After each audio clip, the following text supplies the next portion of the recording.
Someone emailed me recently requesting that I address a number of challenging questions from an unusual sort of creationist, Rabbi Dovid Gottlieb. I was under the impression that most Jews these days were secular, that many of them don't even believe in God anymore, so I was surprised to see an American rabbi holding to what I see as religious extremist science denial. If you can show the position is wrong, that's a colossal failure. If you can show that the person doesn't have good reason for his position, that's also a failure. He's presenting to you as if it's true and he knows it's true. He's presenting it to you as if you're required to accept it because of his reasons, and you show him that that's just not the case. He obviously doesn't know my reasons nor how compelling they are, but he doesn't want to either. He doesn't want to understand what is really true. He wants to believe something else, and it doesn't matter if that's true or not. His argument isn't any different than what I would get from Christians or Muslims. The first step is always to say that we don't really know what we know, so we can still make believe something else instead. Because religious faith is all about pretending to know what no one even can know, and pretending things are true that can't really be true, and pretending things are not true that, sorry, they are. I think there's excellent critique of the latter kind, that evolution in its present condition can't claim to have good reasons. That doesn't make it wrong, but it means no one should say he knows it's true, and no one should present it to others if they have an obligation or responsibility to accept it as true. Don't force me to believe it, he says. I have to say that I do know that evolution is true, that it's really a thing that really happens. I know because I can show that it's true. I can prove what I know to be true about evolution, and that means that I could convince him too. So he will avoid that conversation because, as I said, I've heard this before. When believers say, these may be what the facts are, but I prefer to believe this, and why won't you let me believe what I want to believe? Because if I start explaining the reality or the truth of the situation, then the fingers go in their ears.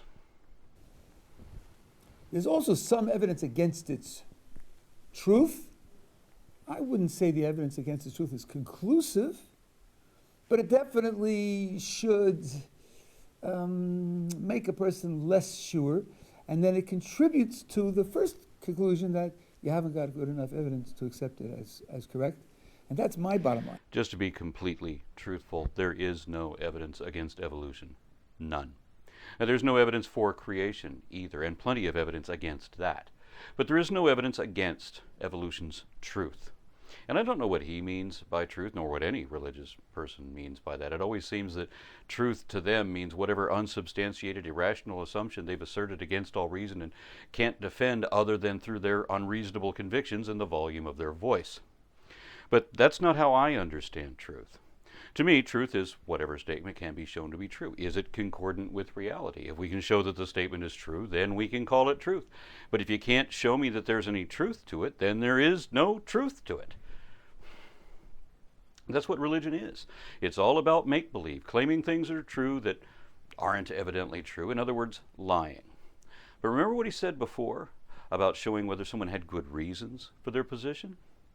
What is his reason for his position?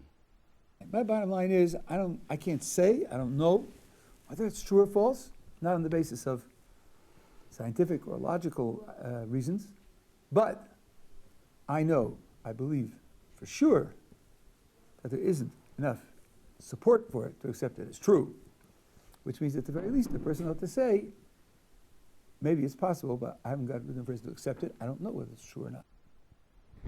He doesn't want to know. He just wants to believe. And he doesn't know that there's a difference between those two words because he thinks belief equals knowledge. And he just needs to convince himself that there's not enough evidence to change the mind of a reasonable person because he wants to appear reasonable. He wants to convince you and he wants to convince himself that he can deny the evidence and still appear to be rational. And that will be a gigantic revolution for a whole population of people who either honestly believe they know it's true or pretend to believe that because otherwise they'll lose their jobs. So he thinks people just pretend to believe in evolution or else they'll lose their jobs. However, no one is required to believe in any science. But if you're a scientist, if you're an evolutionary scientist, and you can't prove that evolution is true, then you're going to lose your job anyway. And if you could prove that evolution is false, you'll be rich and famous.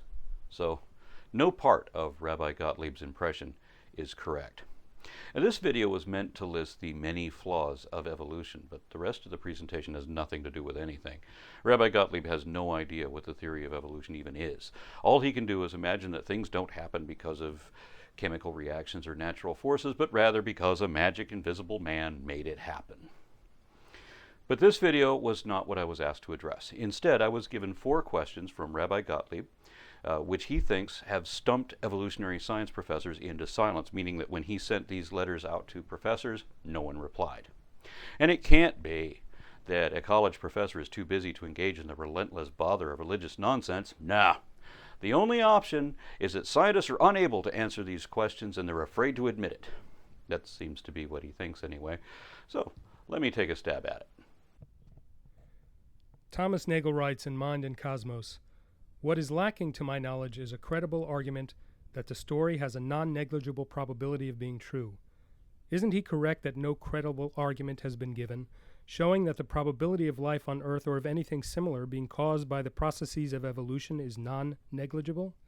And isn't it true that to have adequate reason to believe that a phenomena is produced by non-directed process, accidental, random, etc., like evolution, one must have an estimate of the probability that the process will produce that phenomena, and there is no estimate at all of the probability that life on Earth or anything similar would be produced by the process that evolution describes?" This first question is really 2 questions and an assumption, the answer to all of which is no.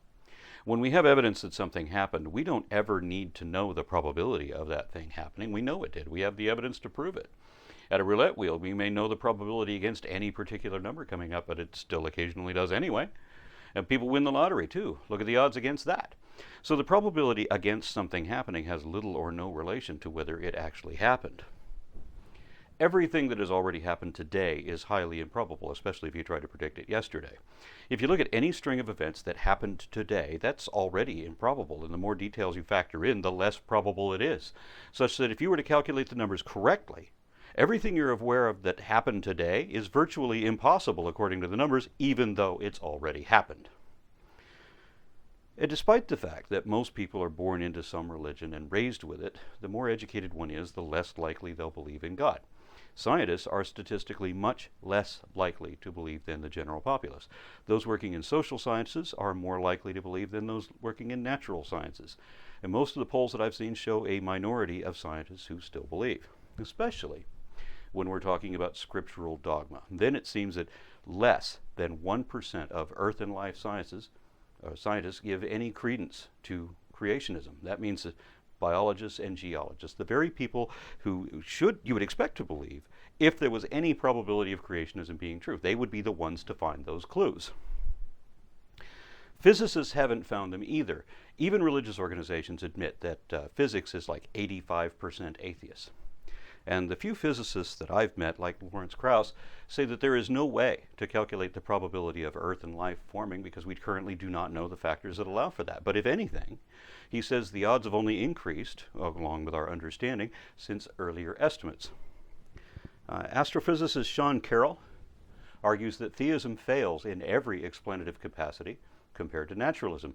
Particle physicist Victor Stenger said that we can give plausible explanations for every question of this sort, that we have natural explanations for everything we know, and that God is a baseless, meaningless concept which has no support and no place in reality. Most direct to your question, MIT physicist Jeremy England has produced a mathematics theory showing that the formation of life is actually a predictable product of thermodynamics. So there are credible arguments showing the probability of life on Earth is non-negligible, and we have mathematic theorems indicating the formation of life, but it really doesn't matter what the probability of that is. Importantly, we should also remember that there is no credible argument ever proposed showing the probability of life on Earth or anything similar being deliberately caused by an intelligent designer.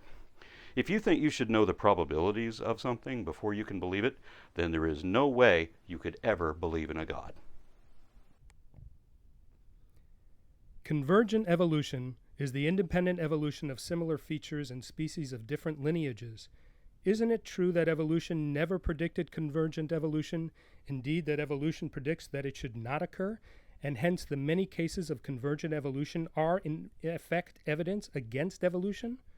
Compare. Stephen Jay Gould says that if the tape of life were replayed, we should expect a very different course of life. Simon Conway Morris disagrees on the grounds that convergent evolution is so common, but he has no explanation why this should be so on evolutionary principles. An example of convergent evolution is like when dolphins or ichthyosaurs or mosasaurs or even a Cretaceous crocodile assumed a fish-like shape being required if they're going to fill that niche and perform in that environment. This is consistent with evolution, and no one ever predicted that it should not occur. Evolution doesn't predict anything on its own. Scientists make predictions based on their understanding. Darwin was the man who first formulated the theory, and he was already explaining convergence in the first edition.